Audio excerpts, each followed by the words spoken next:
এলো মুহররম এলো মুহররম এলো মুহররম এলো মুহররম। মুআজ্জাজ মুহতারাম ওয়াজিবুল ইহতিরাম হযরত মুসল্লিয়ানে কিরাম মুরব্বিয়ানে আযম, আল্লাহ তাআলা জাল্লা জালালুহু ওয়া আম্মা নওয়ালুহুর আলিশান দরবারে আমরা বরাবরের ন্যায় শুকর গুজার করে নিচ্ছি যে আল্লাহ তাআলা আজকে এই পবিত্র মুহররম মাসে আমাদেরকে তার পবিত্র ঘর এই জুমার মসজিদে পবিত্রতম সপ্তাহের সেরা ইবাদাহ সলাতুল জুমা আদায় করার মানুষে আসার বসার তৌফিক দিয়েছেন। শুকর গুজার করে নেই আলহামদুলিল্লাহ। লক্ষ কোটি তার থেকে অনেক অনেক অনেক গুণ বেশি দুরুদ আর সালাম পাঠ করছি আমাদের প্রিয় নবীর প্রতি, যিনি শামসুদ্দোহা বদরুদ্দোজা নূরুল হুদা হাবিবে খোদা সৈয়দুল কাউনাইনি ওয়াস সাকালাইন সৈয়দুল আম্বিয়া ওয়াল মুরসালিন জাদ্দুল হাসান ওয়াল হুসাইন সৈয়দুল আম্বিয়া ওয়াল মুরসালিন রাসূল রব্বিল আলামিন আফতাব নবুওয়াহ শাহেনশাহ রিসালা সুলতান মদিনা হুজুর আকরাম নূর মুজাসসাম নূরুন আলা নূর সৈয়দুনা নবিয়ুনা শফিউনা হাবিবুনা তবিবুনা ওয়া তবিবু কুলুবিনা ওয়া কুদওয়াতুনা ওয়া সানাদুনা ওয়া মাওলানা মুহাম্মদ সাল্লাল্লাহু আলাইহি ওয়াসাল্লামের প্রতি আল্লাহ রাব্বুল আলামিন যার ত্যাগ, যার এই পৃথিবীবাসীর জন্য আত্মত্যাগের বিনিময়ে ইসলামকে গোটা বিশ্বজগতে প্রতিষ্ঠিত করেছেন, শুধুমাত্র নিজে ত্যাগ করেন নাই, বরং ইসলামের জন্য উম্মতে মুহাম্মদীর জন্য নবী করিম সাল্লাল্লাহু আলাইহি সাল্লাম তার বংশের অসংখ্য অগণিত মানুষকেও তিনি উৎসর্গ করেছেন। সুবহানাল্লাহ। যেমনটি হাদিস শরীফের মধ্যে এসেছে, হযরত আলী ইবনে আবি তালেব রাদিয়াল্লাহু তাআলা আনহু তিনি যখন সিফিনের যুদ্ধ ছেড়ে আসছিলেন, আলী রাদিয়াল্লাহু তাআলা আনহু আপনারা সবাই জানেন, তিনি তার খেলাফতের যে মূল জায়গা ছিল সেটি মদিনাতুল মুনাওয়ারা থেকে কুফায় স্থানান্তর করেছিলেন। এটা আমরা সবাই জানি। এর পিছনে কি কারণ? অনেকে অনেক কথা বলেছেন, কিন্তু ঐতিহাসিকদের একটি বিশুদ্ধ বর্ণনা হচ্ছে, যখন ওসমান ইবনে আফফান রাদিয়াল্লাহু তাআলা আনহু মদিনার মসজিদে তাকে শাহাদাত বরণ করতে হলো, মদিনা শরীফ রক্তে রঞ্জিত হলো, আলী ইবনে আবি তালিব চাইলেন যে মদিনার পবিত্র জমি, পবিত্র ভূমি আর যেন কোনো মুসলমানের রক্তে মারামারি কাটাকাটিতে আর রঞ্জিত না হয়। এজন্য তিনি কুফাতে তার গভর্নর ভবনটিকে তিনি স্থানান্তর করলেন। আলী ইবনে আবি তালেব রাদিয়াল্লাহু আনহুর সাথে আমরা বিগত জুমাতে বলেছিলাম মুআবিয়া ইবনে আবি সুফিয়ান রাদিয়াল্লাহুর সাথে একটি মতের দ্বন্দ্ব ছিল, যার ফলশ্রুতিতে সিফিনের যুদ্ধ হয়েছিল। আলী ইবনে আবি তালেব রাদিয়াল্লাহু তাআলা আনহু যখন তিনি সেই কুফার পাশে নিনওয়া নামক একটি জায়গায় পার হচ্ছিলেন, তখন আলী ইবনে আবি তালেব রাদিয়াল্লাহু তাআলা আনহু তার সাথীদেরকে বললেন, একটু থামো, একটু থামো। তারা জিজ্ঞেস করলেন, কেন এখানে থামবো কেন? তখন তিনি বললেন, শোনো, এটা হচ্ছে ফুরাতের তীর। এই ফুরাতের তীর এমন এক জায়গা, যে জায়গাটা সম্পর্কে আমার রাসূল আমাকে তার ইন্তেকালের আগে একটি হাদিস শুনিয়ে গেছেন। আজকে আমার সেই হাদিসটি মনে পড়ে গেছে। আল্লাহ রাসূল সাল্লাল্লাহু আলাইহি ওয়াসাল্লাম তার কাছে একদিন আমি আলী গিয়ে ঢুকে দেখলাম প্রিয় নবী কাঁদছেন। আমি জিজ্ঞেস করলাম, ইয়া রাসূলুল্লাহ, আপনি কাঁদছেন কেন? আগদাবাকা আহাদুন মা শানু আইনাইক তাফিদান। রাসূল, আপনি কেন কাঁদছেন? আপনার দু চোখে পানি কেন? কারণটা কি?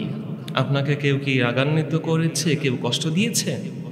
সহিহ বর্ণনা, যেটি মুসনাদে আহমদ, ইমাম আহমদ ইবনে হাম্বল বর্ণনা করেছেন। আল্লাহর হাবিব সাল্লাল্লাহু আলাইহি ওয়াসাল্লাম বললেন যে, শোনো আলী, কামা মিন ইনদি জিবরিল ক্বাবলু, একটু আগে আমার কাছে জিবরিল আমিন এসেছেন। ফাহাদ্দাসানি আন্নাল হুসাইনা ইউকতালু বিশাত্তিল ফুরাত, আমাকে এসে জিবরিল খবর দিয়েছে আল্লাহর পক্ষ থেকে যে আমার কলিজার টুকরা নাতি হুসাইনকে ফুরাতের তীরে আমার উম্মত হত্যা করবে। আল্লাহু আকবার। জিবরিল শুধু সেটাই বলে নাই, আমাকে এটাও বলছে হাল্লাকা ইলা আন উশিম্মাকা মিন তুরবাতিহি। হে আল্লাহর রাসূল, আপনি কি চান যে ফুরাতের তীরে আপনার কলিজার টুকরা নাতিকে শহীদ করা হবে, সেই জায়গার একটু মাটির ঘ্রাণ আপনি নিতে চান? ফাকুলতু লাহু নাম। আমি তখন বললাম, হ্যাঁ, আমি ফুরাতের তীর থেকে আমার নাতি যেই জমিনে শহীদ হবে তার মাটির ঘ্রাণ নিতে চাই। ফামাদ্দা ইয়াদাহু ফাকাবাদা কাবদাতাম মিন তুরাব ফাআতানিহা। তখন জিবরিল তার হাত বাড়ালেন। আল্লাহ তাকে ক্ষমতা দিয়েছেন, তিনি এক মুহূর্তে সেই ফুরাতের তীর থেকে, কারবালার জমিন থেকে কিছু মাটি এনে আমাকে দিলেন। ফালাম আমলিক আইনায়া আনফাদাতা। আলী, এই মাটির ঘ্রাণ নেওয়ার পরে আমি মুহাম্মদ সাল্লাল্লাহু আলাইহি সাল্লাম আর সহ্য করতে পারিনি, আমার দু চোখ বেয়ে অশ্রু বেয়ে এসে গেছে। আল্লাহু আকবার। হাজিরিন, এমন অসংখ্য প্রেডিকশন, ভবিষ্যৎবাণী প্রিয় নবী সাল্লাল্লাহু আলাইহি সাল্লাম করেছেন। আল্লাহ রাসূল যখন উহুদের পাহাড়ে উঠেছেন, তার সাথে ছিলেন হযরতে ওমর ইবনে খাত্তাব, ওসমান ইবনে আফফান এবং আবু বকর সিদ্দিক, 3 খলিফা। আল্লাহ রাসূল যখন উঠেছেন 3 খলিফা সহ, উহুদ পাহাড় তখন থরথর করে কাঁপতে শুরু করলো। প্রিয় নবী সাল্লাল্লাহু আলাইহি ওয়াসাল্লাম তার লাঠি মোবারক দিয়ে উহুদ পাহাড়কে ধমক দিলেন, বললেন, উহুদ থামো, তুমি কি জানো তোমার উপরে কে আছে? ফা ইন্না আলাইকা নাবিয়্যুন ওয়া সিদ্দীকুন ওয়া শাহিদান। নিশ্চয়ই তোমার উপরে আছেন একজন নবী, একজন সিদ্দিক, আর 2 জন আল্লাহর পথে শহীদ। সুবহানাল্লাহ। রাসূল জানতেন তার উম্মতের দিন ইসলামের জন্য, ইসলামকে জিন্দা করার জন্য অনেক রক্ত, অনেক ত্যাগ, অনেক তিতিক্ষা দিতে হবে। মোহতারাম হাজিরিন, তারই ধারাবাহিকতায় আজকে আমরা যে কারবালার ঘটনা আমরা ধারাবাহিকভাবে আলোচনা করছিলাম, আমরা সেখানে গত জুমাতে বলেছি যে আল্লাহর হাবিবের ইন্তেকালের পরে মুআবিয়া রাদিয়াল্লাহু তাআলা আনহুর জামানাতেই তিনি চাইলেন তার পুত্র ইয়াজিদকে ক্ষমতায় বসাবেন, ওয়ালিয়ে আহাদ, অর্থাৎ তিনি পরবর্তী খলিফা হবেন। মূল খলিফা নিজের জীবদ্দশায় পরবর্তী একজনকে প্রস্তাব করবেন। অধিকাংশই মেনে নিয়েছেন, কেবল মদিনা শরীফে মানেন নাই হুসাইন ইবনে আলী, আব্দুল্লাহ ইবনে আব্বাস, ইবনে ওমর, আব্দুল্লাহ ইবনে জুবায়ের সহ কেবার আসহাবে কেরামদের মধ্যে অনেকেই সেটা মানেন নাই। এবং যার ফলশ্রুতিতে আল্লাহ রাসূলের প্রিয় নাতি হুসাইন ইবনে আলী সব থেকে কি পার্সন যিনি ছিলেন, সবার থেকে পরিচিত, সর্বজন শ্রদ্ধেয় ব্যক্তিত্ব যিনি ছিলেন, তিনিও আশ্রয় নিলেন গিয়ে মক্কাতুল মুকাররমাতে।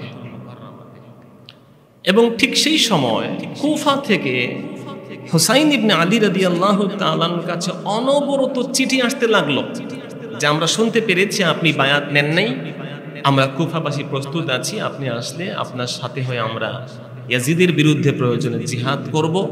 কিন্তু এই দুষ্ট দুরাচার, মদ্যপ, বেনামাজি, যার চরিত্রের প্রবলেম, এমন একজন বদমাশের অধীনে আমরা বায়াত গ্রহণ করব না। প্রায় 150টি চিঠি হুসাইন রাদিয়াল্লাহু তাআলা আনহুর কাছে এসে গেল এবং তিনি পর্যবেক্ষণ করতে লাগলেন যে আসলে কুফার মানুষদের অবস্থাটা কি। সেখানে গিয়ে প্রকৃত প্রস্তাবে, যেহেতু এটি আল্লাহ রাসূলের পরে সাহাবী, ওনাদের আলী রাদিয়াল্লাহু আনহুর মূল খেলাফতের রাজধানী ছিল, কুফাকে কেন্দ্র করেই তিনি সেখানে আবার তার গভর্নরের পদ অথবা খেলাফতের বিষয়ে তিনি প্রতিষ্ঠা করবেন।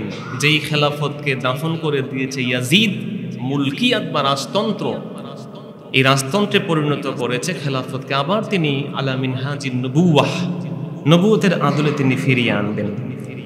এবং সেই মর্মে তিনি আগে তার চাচাতো ভাই মুসলিম ইবনে আকিল রাদিয়াল্লাহু আনহুকে পাঠালেন। আলী রাদিয়াল্লাহু আনহুর এক ভাই ছিলেন মুসলিম ইবনে আবি তালেব, তার সন্তান আকিল, তার সন্তান মুসলিমকে পাঠালেন, তুমি গিয়ে আগে খবর নাও সেখানে কি অবস্থা।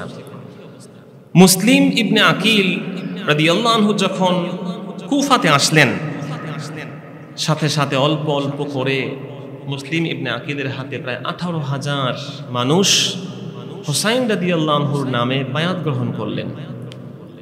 এবং মুসলিম ইবনে আকিল এ বিষয়ে যখন তিনি সন্তুষ্ট হলেন যে আমি 18,000 লোক, এর মধ্যে 12,000 একবারে তারা তরুণ, তেজস্বী, ঘোড়সওয়ার, যে কোনো মূল্যে খেলাফত প্রতিষ্ঠা করবে এমন কঠিন শপথ নিলেন। তিনি চিঠি লিখলেন যে কুফার পরিস্থিতি খুব সন্তোষজনক, আপনি এখানে আসতে পারেন। কুফার তখন গভর্নর ছিলেন নু'মান ইবনে বাশির রাদিয়াল্লাহু তাআলা আনহু, নবীর প্রিয় সাহাবী ছিলেন কুফার গভর্নর। তিনি অত্যন্ত নম্র ভদ্র মানুষ ছিলেন। তিনি তখন যখন খবর পেলেন, নু'মান বিন বাশির খবর পেলেন যে মুসলিম ইবনে আকিল ইয়াজিদের খেলাফতের বা মুলকিয়াতের যেটাই বলি তার বিরুদ্ধে তিনি বায়াত নেওয়া হচ্ছে, তার পক্ষে তিনি একটি ভাষণ দিলেন যে শোনো, যতক্ষণ না আমাদের সাথে যুদ্ধ করবে আমরা যুদ্ধ করব না। যদি মুসলমানদের এই ঐক্যের মধ্যে কেউ ফাটল ধরাতে চাও তাহলে কিন্তু তরবারি বসে থাকবে না।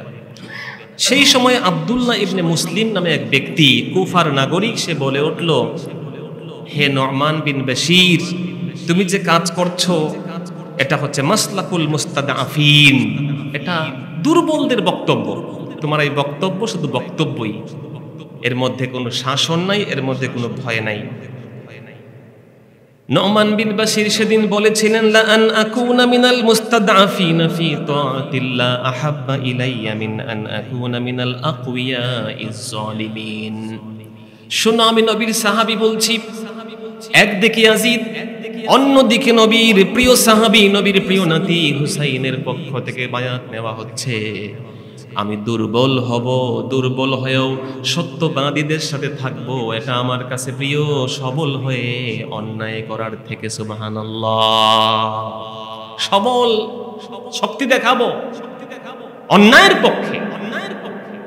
নেতা আমাকে ভালো জানবে, চেলা চামুন্ডারা অনেকে আছে, নেতায় ভালো বলবে জন্য অন্যায়কে সাপোর্ট করে, নেতার বাহবা পাওয়া যাবে এজন্য কাউকে পরোয়া করে না, কে আলেম কে গায়রে আলেম, কোনো চিন্তা নাই। কে সম্মানিত লোক, কে অসম্মানিত লোক, কে সম্ভ্রান্ত লোক, কোনো চিন্তা নাই। নেতা তার কুরবত, তার নিয়ারেস্ট ডিয়ারেস্ট হওয়া যাবে, সেজন্য অতিরঞ্জন কাজ করে। নু'মান বিন বাশির রাদিয়াল্লাহু আনহু সাহাবী, অসংখ্য হাদিস বর্ণনা করেছেন নবীর থেকে। তিনি বললেন যে দুর্বল হয়ে থাকাটা আমার কাছে প্রিয়। সেই সময় যেই ছেলেটা প্রতিবাদ করেছিল আব্দুল্লাহ ইবনে মুসলিম, সে সাথে সাথে ইয়াজিদকে চিঠি লিখে বলে দিল সব ঘটনা, যে আপনি যাকে গভর্নর বানিয়েছেন কুফা নগরীতে, ওনাকে দিয়ে কাজ হবে না, আপনি ওনাকে চেঞ্জ করে দেন, ওনাকে বরখাস্ত করে শক্ত লোক দেন, তা না হলে সে হুসাইনের পক্ষ থেকে মুসলিম ইবনে আকিলকে সে রুদ্ধ করতে পারবে না, তার প্রতিবাদ করতে পারবে না। যখনই ইয়াজিদের কাছে মুহাম্মদের মুসলিমের চিঠি আসলো, তখন তিনি মুআবিয়া রাদিয়াল্লাহু আনহু, তার বাবার একজন দাস ছিলেন, তার নাম ছিল সারজুন, সারজুনকে ডেকে বললেন, আমাকে পরামর্শ দেন কাকে রিপ্লেস করব নু'মান বিন বাশিরের জায়গায়। এখানে হুসাইন, তারপরে আগের খেলাফতের রাজধানী ছিল মুসলিম ইবনে আকিল, শত শত হাজার হাজার লোককে বায়াত নিয়েছে, কাকে সেখানে রিপ্লেস করব? সারজুন তখন বলল, আকুনতা কাবিলাম মিন মুআবিয়া মা আশারা বিহি লাউ কানা হাইয়া, আপনি কি এই মত গ্রহণ করবেন মুআবিয়া জিন্দা থাকলে যে মত দিতেন, মুআবিয়া জিন্দা থাকলে যেই পরামর্শ দিতেন, যদি আপনি সেটা কবুল করে থাকেন তাহলে আমি বলবো আপনি এক কাজ করেন, উবাইদুল্লাহ বিন জিয়াদ, ইতিহাসের সবথেকে বড় কালপ্রিট উবাইদুল্লাহ বিন জিয়াদকে আপনি সেই জায়গাতে স্থানান্তর করেন যেখানে নু'মান বিন বাশির নম্র ভদ্র মানুষ, তাকে সরিয়ে দেন। ইয়াজিদের পরামর্শ পছন্দ হলো, সারজুনের পরামর্শ পছন্দ করে ইয়াজিদ সাথে সাথে তখন বাসরার অধিবাসী, বাসরার গভর্নর ছিল উবাইদুল্লাহ বিন জিয়াদ, তাকে এট এ টাইম চিঠি লিখে দুইটা পদ দিয়ে বলল, তোমাকে দুটো পদে আমি অধিষ্ঠিত করলাম, বসরাতে তুমি কাজ করবে, এট এ টাইম তুমি কুফাতেও তুমি গভর্নরের কাজ করবে, যাও সেখানে গিয়ে তুমি যেই কাজগুলা করা দরকার সে কাজগুলা করো। এবং সেখানে ইয়াজিদের একটা প্রত্যক্ষ ইশারা ছিল যে যে কোনোভাবে তুমি বুঝতে চেষ্টা করবা যে তোমাকে কেন পাঠিয়েছি, দমন করবা, কোনোভাবেই যেন কোনো বিশৃঙ্খলা না হয়। অথচ ইয়াজিদের বাবা মুআবিয়া রাদিয়াল্লাহু তাআলা আনহু যখন বারবার মক্কা মদিনায় ঘুরে ইয়াজিদের পক্ষে সাহাবীদের আনতে পারেন নাই, মুআবিয়া রাদিয়াল্লাহু আনহু কিন্তু একবারও কোনো অ্যাকশনে যান নাই। তার জীবদ্দশাতে কেবার আসহাব যারা সাহাবায়ে কেরামদের সাথে মান্যবর সাহাবী যারা কারো বিরুদ্ধে মুআবিয়া অ্যাকশনে যান নাই, কোনো ধরনের কোনো আক্রমণে যান নাই। তিনি ভদ্রতা বজায় রেখেছেন এবং ইয়াজিদকে ইন্তেকালের আগে মুআবিয়া বলেছিলেন, খবরদার হুসাইন নবীর নাতি, যে যাই করো না কেন হুসাইনের ব্যাপারে খুব সাবধান, তার ব্যাপারে খুব সাবধান, তার সাথে যেন কোনো প্রকারের খারাপ আচরণ তোমার দ্বারা না হয়। কিন্তু ইয়াজিদ যে কাজটা করেছে, ফার্স্ট অফ অল তার আব্বার এই নসিহতকে সে ভুলে গেছে। ইয়াজিদ প্রথম ওয়ালিদ ইবনে মুগিরাকে চিঠি লিখে, ওয়ালিদ ইবনে উতবাকে চিঠি লিখে পাঠিয়েছিল যে তুমি আমার পক্ষ থেকে বায়াত নেবা এবং সবার আগে হুসাইনকে বাধ্য করবা সে যেন আমার হাতে বায়াত নেয়। মুহতারাম হাজিরিন, ইয়াজিদের পক্ষ থেকে ওবায়দুল্লাহ বিন জিয়াদ যখন সে কুফার গভর্নরের পদ পেল, সে তখন জানতো মুসলিম ইবনে আকিল রাদিয়াল্লাহু আনহু হাজার হাজার লোকের বায়াত নিয়েছেন। ইয়াজিদ ওবায়দুল্লাহ বিন জিয়াদ তখন তার একজন দাস ছিল, তার নাম ছিল মাকিল। মাকিলকে বলল, তুমি 3000 দিরহাম নিয়ে যাও আর কুফার রাস্তায় রাস্তায় ঘুরে ঘুরে দেখবা যে মুসলিম আকিল কোথায় আছে। তুমি পরিচয় দিবা ইয়ামানি এক লোক, তুমি এসে বলবা যে আমি 3000 দিরহাম নিয়ে আসছি হুসাইন রাদিয়াল্লাহু আনহুর পক্ষে সাহায্যের জন্য। মুসলিম ইবনে আকিল কে উনার পক্ষে বায়াত নিচ্ছে, আমিও যোদ্ধা হতে চাই, ছদ্মবেশ ধারণ করে এই কাজটি করলো। যাই হোক, আপনারা সকলে জানেন সেই সব মুসলিম ইবনে আকিল কুফায় হানি ইবনে উরওয়াহ রাহিমাহুল্লাহ তার ঘরে, সম্ভ্রান্ত একজন মুসলিম তার ঘরে আশ্রয় নিয়েছিলেন। হানি ইবনে উরওয়াহ পর্যন্ত সেই মাকিল উবাইদুল্লাহ বিন জিয়াদের দাস পৌঁছে গেল। মুসলিম ইবনে আকিল রাদিয়াল্লাহু আনহু তাকে বায়াত করালেন, 3000 দিরহাম দেওয়া হলো, কিন্তু খবর তো উবাইদুল্লাহ জিয়াদ পর্যন্ত পৌঁছে গেছে। মুহতারাম হাজিরিন, সেই মুহূর্তে যখন মুসলিম ইবনে আকিল রাহিমাহুল্লাহ রাদিয়াল্লাহু আনহু বুঝতে পারলেন যে কোনো সমস্যা হবে, তখন তিনি শারিক ইবনে আওয়ার নামে এক ব্যক্তি, আর একটু সম্ভ্রান্ত ব্যক্তি, তার ঘরে তিনি তার জায়গা চেঞ্জ করে সেখানে আশ্রয় নিলেন। শারিক খুব এলাকার বড় মানুষ। ওবায়দুল্লাহ বিন জিয়াদ গভর্নর ভবনে যাওয়ার আগেই যেই সমস্ত বড় বড় লিডাররা আছে তাদের সাথে আগে সাক্ষাৎ করে তারপরে গভর্নর ভবনে যাবে এই চিন্তা করলো। সে খবর নিল কারা কারা ভালো মানুষ, এলিট শ্রেণীর মানুষ কারা। এর মধ্যে শারিক ইবনে উরওয়া তিনি একজন আছেন আওয়ার, তিনি অসুস্থ শুনতে পেরে তার কাছে যাওয়ার অনুমতি চাইলো, আমি আপনার সাথে দেখা করতে চাই, গভর্নর হিসেবে আমি দায়িত্ব পাচ্ছি, তার আগে আপনার সাথে দেখা করতে চাই। শারিক ইবনে আওয়ার মুসলিম ইবনে আকিলের হাতে আগেই বায়াত নিয়েছেন। তিনি চিন্তা করলেন আমাকে যখন সে দেখতে আসবে তখন আমি একটি কায়দা করে মুসলিম ইবনে আকিলকে আমার তাঁবুতে গোপনে আটকে রাখবো, কি বলে লুকিয়ে রাখবো। আমাকে যখন দেখতে আসবে এই ফাঁকে মুসলিম আকিলকে বলবো হত্যা করে ফেলো। সেই মর্মে হানি ইবনে উরওয়া তিনি মুসলিম ইবনে আকিলকে এসে গোপনে একটা জায়গায় লুকিয়ে রাখলেন, তরবারি দেওয়া হলো। শারিক ইবনে আওয়ার বললেন, মুসলিম, আমি যখন আমার খাদেমকে বলবো পানি নিয়ে আসো, তুমি বুঝতে পারবা যে ওকে হত্যা করার এখনই সময়, পানি যখন চাইবো এসে আঘাত করবা। লম্বা কথা, মুসলিম ইবনে আকিল এই কাজ করেন নাই, সুযোগ পেয়েছিলেন। যখন চলে গেল এবং তার একজন খুব দাস যখন বুঝতে পারলো এখানে প্রবলেম, সে উবাইদুল্লাহ বিন জিয়াদকে নিয়ে দ্রুত এখান থেকে চলে গেল। তখন মুসলিম ইবনে আকিলকে শারিক জিজ্ঞেস করলেন, সুযোগ পেয়ে হত্যা করল না কেন? মুসলিম ইবনে আকিল তখন জবাব দিয়েছেন, এই জন্যই হত্যা করে নাই কারণ আল্লাহর রাসূল মুসলমানদের জন্য গুপ্ত হত্যাটাকে নাজায়েজ করে দিয়েছেন। সুবহানাল্লাহ। সে গুপ্তভাবে তাকে হত্যা করব, এটা আমার কাছে খুব অপছন্দনীয় মনে হলো, এই জন্য এই কাজটা করি নাই। আল্লাহ রাসূল বলেছেন, আল ঈমানু দিদ্দুল ফাক, ঈমান কখনো গুপ্ত হত্যাকে সাপোর্ট করে না। জোর করে ধরে নিয়ে গিয়ে গোপনে গুম খুন করে ফেলবা ইসলাম ঈমানের সাথে দ্বন্দ্বিক, কোনোভাবে ঈমান এটাকে সাপোর্ট করে না। নিশ্চিত জানেন তার ধ্বংস অনিবার্য, তারপরেও মুসলিম আকিল ইসলামের পরিচয় দিয়েছেন সেই দিন। সুবহানাল্লাহ। সেদিন হত্যা করলে একটা ইতিহাস অন্যরকম হতো। আজকের কারবালার এই কথাগুলো আমরা বলতাম না, মুসলিম আকিলের এই অসম্ভব সুন্দর ইসলামের আচরণটা নিয়েও আমরা আজকে চর্চা করতে পারতাম না। মুহতারাম হাজিরিন, যখন ওবায়দুল্লাহ বিন জিয়াদ সব টের পেয়ে গেল, তার গভর্নর ভবনে যখন ঢুকছে, আপনারা জানেন তখন সে ছদ্মবেশ নিয়ে ঢুকছে, লোকজন ভাবছে হুসাইন রাদিয়াল্লাহু চলে আসছেন। যখন ঢুকলো সে ঘোষণা দেওয়া হলো না, হুসাইন নন। লোকজনকে ধমকে দিয়ে বলল, এটা ইয়াজিদের পক্ষ থেকে ওবায়দুল্লাহ বিন জিয়াদ এসেছি, নোমান বিন বাশিরের জায়গা আমি দখল করেছি, অতএব খুব সাবধান, কেউ যেন উল্টাপাল্টা না করো, ইয়াজিদের পক্ষ থেকে আমি কঠোর ব্যবস্থা নেওয়ার জন্য এখানে এসেছি। হাজিরিন, সেই সময় হানি ইবনে উরওয়াকে ডেকে পাঠালো, তোমার ঘরে নাকি মুসলিম আকিল আছেন, তিনি নাকি আশ্রয় নিয়েছেন, বায়াত নিচ্ছেন।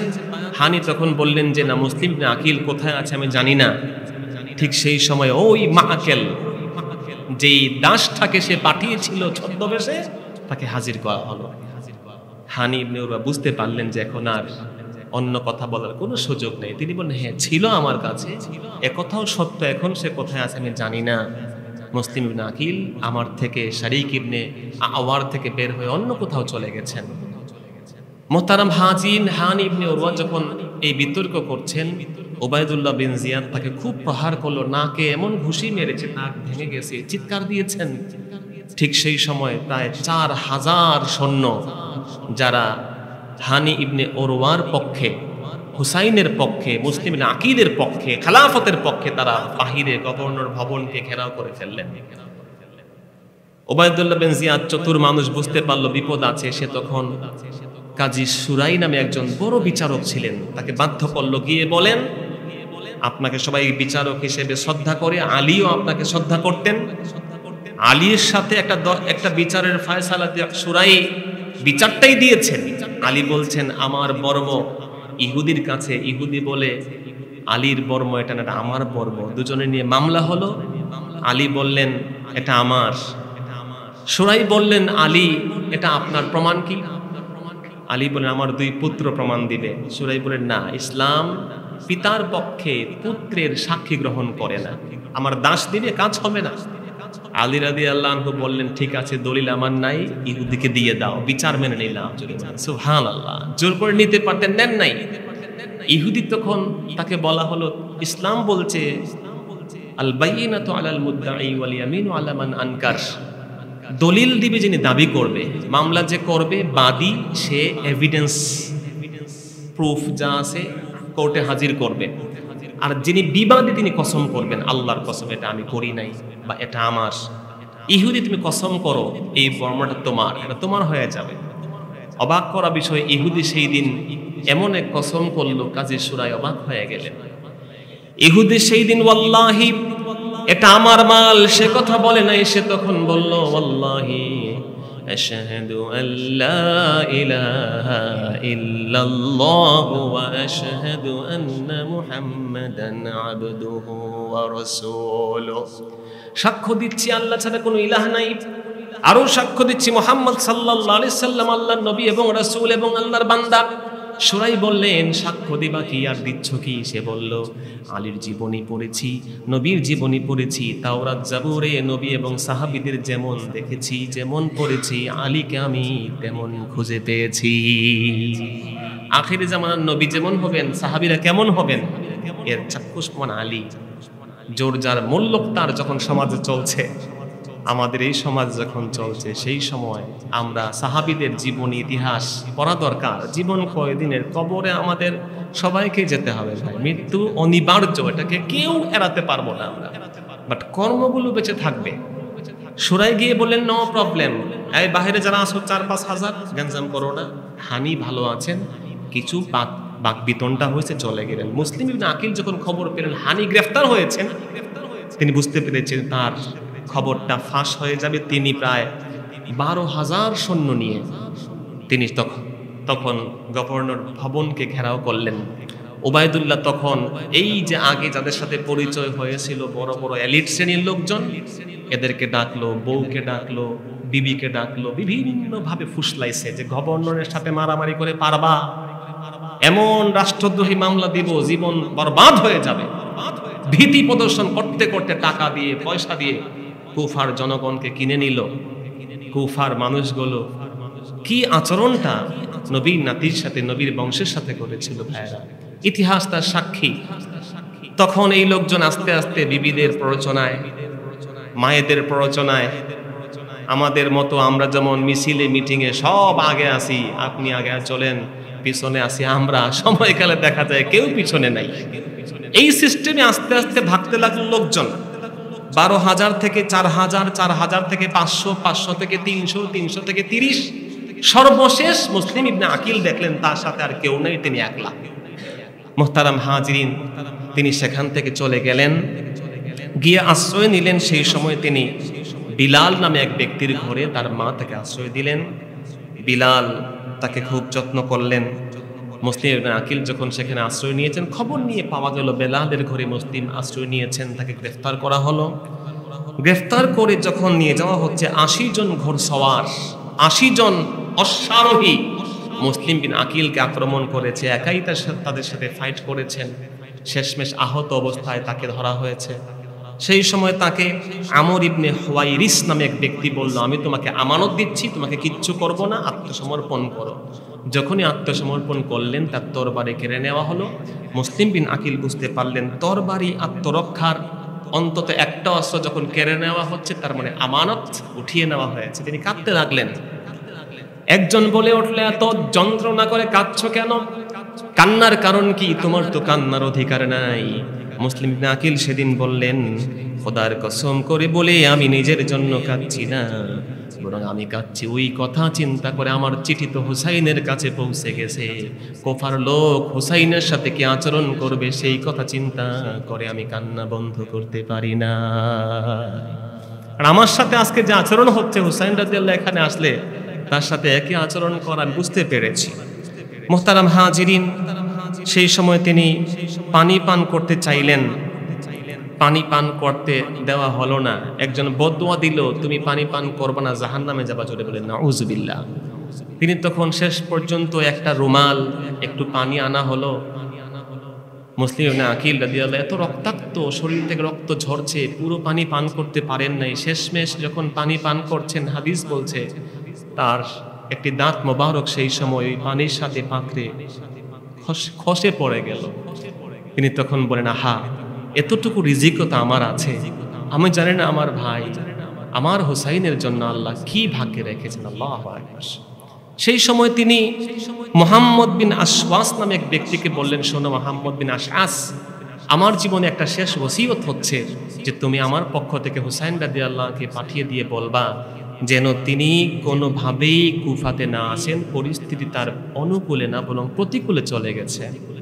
মুহতারাম হাজিরিন, সেই সময় মুহাম্মদ বিন আশআস একজন কবি, তার নাম ছিল ইয়াস ইবনে আব্বাস, তাকে পাঠালেন, যা তুমি গিয়ে হুসাইন রাদিয়াল্লাহুকে আসতে মানা করবা। ঘটনাক্রমে ইয়াস যখন পৌঁছতে কুফা থেকে মাত্র 3 দিন দূরে, সেই মুহূর্তে হুসাইন রাদিয়াল্লাহু রওনা হয়ে কুফার কাছাকাছি চলে আসছেন, তখন আর ফিরে যাওয়ার সুযোগ ছিল না। সে বিষয়টি আমরা একটু পরেই বলছি। মুহতারাম হাজিরিন, সেই সময় মুসলিম ইবনে আকিল যখন ঢুকলেন, ওবায়দুল্লাহ বিন জিয়াদের কাছে সালাম দিলেন না। চালা চামুন্ডারা বলল, আলা তুসাল্লিম আলাল আমির, কি ব্যাপার, সালাম দিচ্ছ না আমিরকে? তিনি বললেন, সে আমাকে হত্যা করবে, তাকে সালাম দিয়ে হবে কি? তাকে তো সালাম দেওয়ার কিছু দেখি না, কারণ নিরাপত্তা তো সে আগে উঠাই নিয়েছে। মুহতারাম হাজিরিন, সেই সময় ওবায়দুল্লাহর সাথে তার বিতর্ক হলো। বিতর্কের এক পর্যায়ে ওবায়দুল্লাহ বিন জিয়াদ নানানভাবে তাকে বাজে কথা বলল। হুসাইন রাদিয়াল্লাহু সম্পর্কে কুৎসা রটনা করলো, আলী রাদিয়াল্লাহর ব্যাপারে বাজে কথা বলতে শুরু করলো। ঠিক সেই মুহূর্তে যখন তার এইভাবে হুসাইন রাদিয়াল্লাহু আহলে বায়তের ব্যাপারে বাজে কথা বলতে লাগছে, মুসলিম ইবনে আকিল তখন পাশে থাকা এক পুলিশ বা দার রক্ষীর কাছ থেকে তরবারি নিয়ে গেলেন। যখনই তরবারি হাতে নিয়েছেন, বুকাইর ইবনে হুমরান নামে এক ব্যক্তি তাকে আঘাত করলো। আঘাত করার সাথে সাথে হুসাইন রাদিয়াল্লাহু আনহুর পক্ষ থেকে মুসলিম ইবনে আকিল আহত হলেন। তাকে গভর্নর ভবনের ছাদে নিয়ে যাওয়া হলো।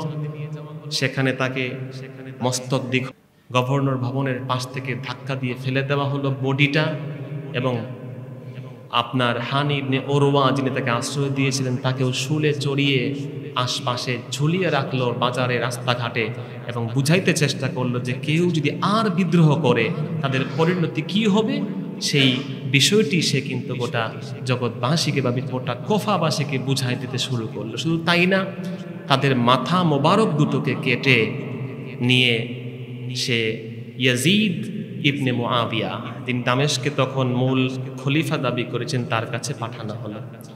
ইয়াজিদের ব্যাপারে অনেকের দয়া মায়া, এত মহব্বত।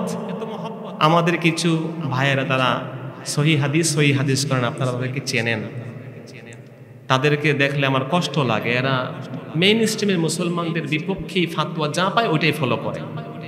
সারা মুসলিমরা একভাবে নামাজ পড়ি আমরা, কোনটা সহি হাদিস পেয়েছে এটা চালু করে দিতে চাচ্ছে। সারা মুসলিমরা যেই মতের পক্ষে সেই মতের বিপক্ষে তারা ফাতোয়া দেন। যেখানেই ভিন্নতা সেটা চালু করে মুসলিমদের মধ্যে ঐক্যের বিনষ্ট ঘটায়। তাদের জবানে বাংলার মসজিদে দাঁড়িয়ে বসে তারা ইয়াজিদকে রাদিয়াল্লাহু পর্যন্ত ফাতোয়া দেয়। জোরে বলেন নাউজুবিল্লাহ। ইয়াজিদের ব্যাপারে এত দয়া কেন আপনার? ইয়াজিদকে আপনি নির্দোষ বলছেন, ইয়াজিদ কান্নাকাটি করেছে এমন বর্ণনা দিচ্ছেন। সেই ইয়াজিদের কাছে মুসলিম ইবনে আকিল, নবীর সাহাবী হানি ইবনে ওরওয়া, যারা খেলাফতের পক্ষে, হুসাইন রাদিয়াল্লাহুর পক্ষে, যখন তারা এইভাবে জীবন দিলেন, তাদের মাথা কেটে পাঠিয়ে দেওয়ার পরেও সে কোনো লিগাল অ্যাকশন নেয় নাই।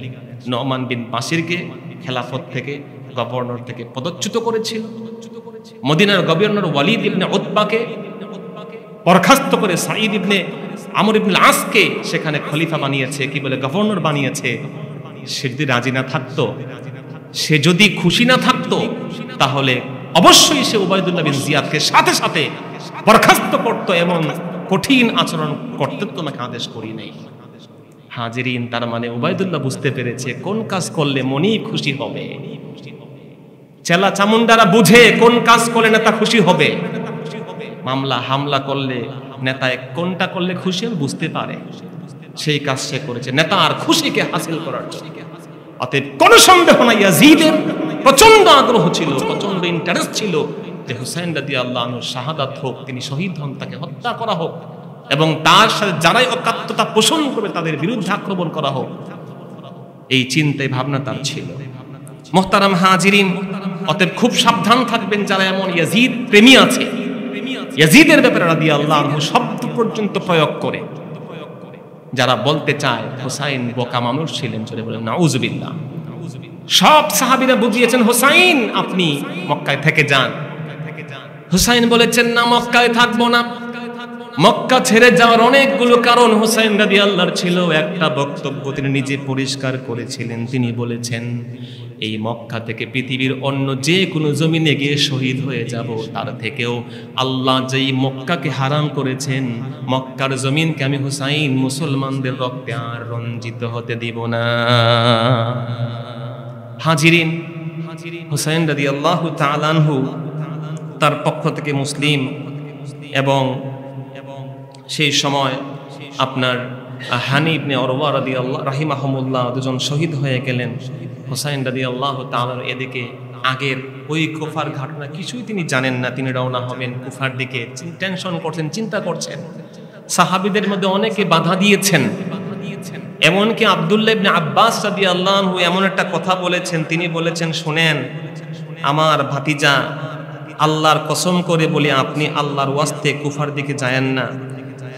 লাউলা আন ইউজনা বি ওয়া বিকান নাস লা শাবাবতু ইয়াদি ফি রাসিকা ফালাম আতরুক তাজহাব। এর অনুবাদ হচ্ছে, আমার ভাতিজা আপনি কান পেতে শুনেন, কুফায় যায়েন না।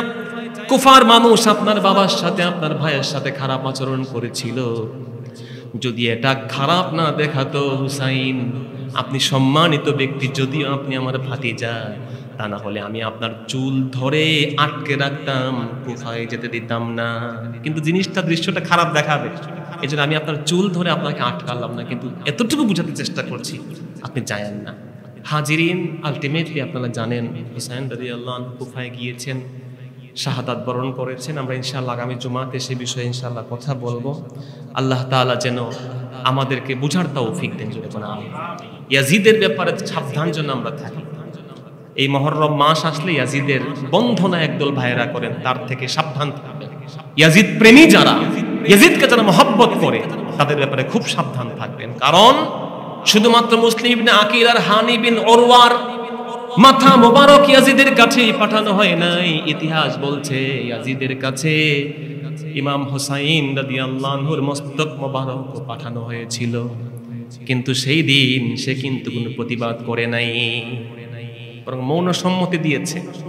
কিছুটা মেকি পলিটিক্যাল লিডারদের মতো মেকি কান্না করেছে, আহা কি কাজ করলো উবাইদুল্লাহ, এমন কাজ কেন করলো, এইটা সেইটা। কিছু পলিটিক্যাল ফিগারদের মতো কিছু আচরণ সে করেছে।